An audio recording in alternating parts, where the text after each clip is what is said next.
ఒక మంచి శుభవార్త అందజేయడం.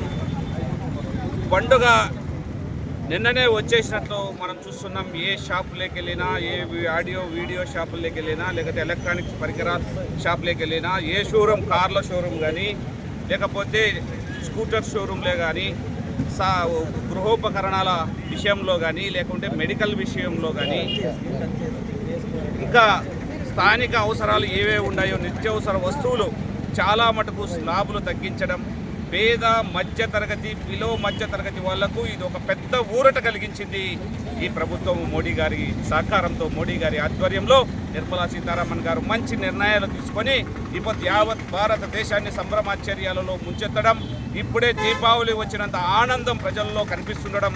నిన్న చూసాం, ఒక షోరూమ్కి వెళ్ళాం, ఎల్జీ షోరూమ్ కానీ, లేకపోతే టీవీఎస్ షోరూమ్ కానీ వెళితే ఎక్కడ చూసినా పబ్లిక్తో కిటకిటలాడిపోతాయి. మాకు వ్యాపారం పెరిగింది, ఇన్ని రోజులు లేని వ్యాపారం ఇప్పుడు డబుల్ అయింది అనే ఒక ఆనందంలో ఈరోజు ఆ షాపు యజమానులు అయితేనేమి, సామాన్య ప్రజలైతేనేమి ప్రతి ఒక్కరూ ఆనందించి మోడీ గారు తీసుకున్న ఈ జిఎస్టీ సంస్కరణలకు ప్రతి ఒక్కరూ మద్దతు ఇస్తున్నారు. నరేంద్ర మోడీ గారు పేద ప్రజల కోసం ఎప్పుడూ ఇలాంటి సంస్కరణలు తీసుకొస్తూనే ఉంటాడు. పేద ప్రజలు బాగుండాలా, అట్టడుగు వర్గాల వాళ్ళు పైకి రావాలనేది ఒకే ఒక గొప్ప సంకల్పంతో నరేంద్ర మోడీ గారు పనిచేస్తున్నారు.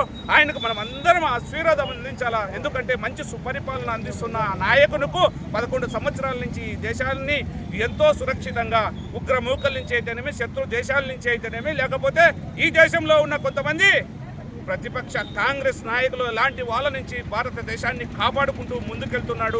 ఈ పొద్దు మనం గుండె మీద చేయి వేసుకొని నిద్రపోతున్నామంటే అది కేవలం నరేంద్ర మోడీ గారితోనే మనం సాధ్యమని మనం అందరం తెలుసుకోవాలా. యావత్ భారతదేశానికి ఈ జిఎస్టీ సంస్కరణలు తెలియజేసే విధంగా ఈరోజు భారతీయ జనతా పార్టీ ప్రతి కార్యకర్త ఈరోజు ముందుకు పోతున్నారు.